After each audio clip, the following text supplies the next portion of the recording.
is expected to take effect, and it's largely because of the US-Israeli war on Iran. With the Strait of Hormuz closed, we're seeing an effect of this by the rise in fuel prices. And we spoke to a few South Africans on how they plan to mitigate this crisis, essentially, and how many of them had to change their own lives to make sure that this doesn't hurt and pinch as much as it will. Take a listen. What they're doing in South Africa is not good. Diesel is up with 9 rands. Petrol is up with 9 rands. What about us? We're paying taxes. What about food here in South Africa? What the government are doing is not good. No, it's not good. They can't just take a diesel up there. They take a petrol up there. What about the taxes? They're saying it's because of the war. War where? This is South Africa. We are not from another country. This is South Africa. We have to live our own life in South Africa. Not the life from other countries.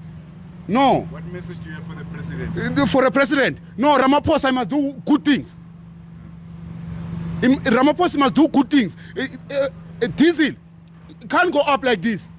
Petrol can't go up like this. Think about the petrol. Fuel is 9 rand. Diesel is 5 rand. We're paying taxi every day. We're working here. We are not getting salary.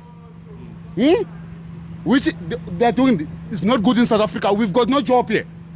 The rise in petrol, how is it going to affect you? What do you feel about it? Because it's nonsense. It's nonsense. It's almost 30 bucks a liter of petrol. What nonsense is that? And because I use the car every day, it means that my budget now has to change completely. Not forgetting that salary is not changing. That's an extra expense. It's nonsense. I'm not for it. I hate it. I don't know what can be done about it, but something needs to be done about it. A message to the president, a message to authorities. How can they handle this? I don't know. Do something.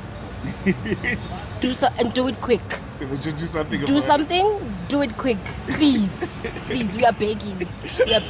All right. Yeah. So the petrol rise obviously comes as a big surprise. First, I guess it's issues that are out of our control, but what's happening in the Middle East has got a direct impact.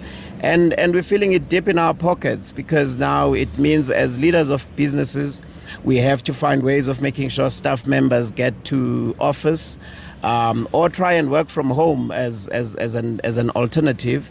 I think worst hit are probably people that are going to use taxis, because taxis are going to increase tickets fares, and they've got limited resources, and they have to try and balance the inflationary pressures that comes from just this increase, because this will even go beyond things like fuel, but will affect the oil at home that people are using for cooking and many other related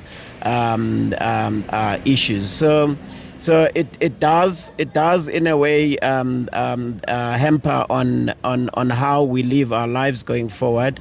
I mean, there's a friend of mine who actually bought a small engine car just to try and be savvy on savings on fuel. And it allows us to think differently, those that can, but others don't even have an option, and they just have to swallow whatever is being given to them. There's been talks of government at least giving a bit of the tax back to fuel users, and I do think it's a great initiative, be it temporary, but just to alleviate a bit of the pressure that's coming from the rise in fuels. So it is indeed quite a bad time in the country and elsewhere in the world, obviously. But what do we do? You know, we live in this environment, and things have just gotten worse over time. The petrol now, I think now about it's gonna be expensive before, and now as we are driving for the Bolt drivers, and we are very bad. You see, we can't afford it, and the customers, you see, only they want to increase for the money. Yeah. Now, as also the car is not for us, for the rental car. We have a very bad luck this time for the fighting for the world. It's a big problem. What would you want the government to do to make sure that it's not as bad? The government will try to help us. We can't afford it. If they increase the petrol, all our drivers, we don't feel happy. Our president, Ramaphosa, please, we tell him he must help us. They must not increase more, like another countries. You see, another countries now they are crying. It's going up more than $2.50 by liter. But our country, South Africa, we can't allow to be that price. Please, President, I hope I'm from Somalia. I'm in South Africa more than 22 years. I think we don't just understand how is it working, because all the prices are rising up, but the thing that doesn't go up is our salary, you see. Yeah, so if they can also increase the price like this, they increase also the salary. For example, I'm on the e-hailing business. So you will see like this, the price, a petrol price is going up, but our fare still not well calculated. So we realize that there is somehow they are robbing us, either the government or the platform where we are working under. So, but when the petrol price goes down, immediately the price is going down immediately. But when the price rise, no one care. You see, so they don't want to increase the price. So we are really affected for this rising price. So it's going to It's going to increase tomorrow. How do you feel? Yeah, it's always increasing. So times a bit hard when it's increasing.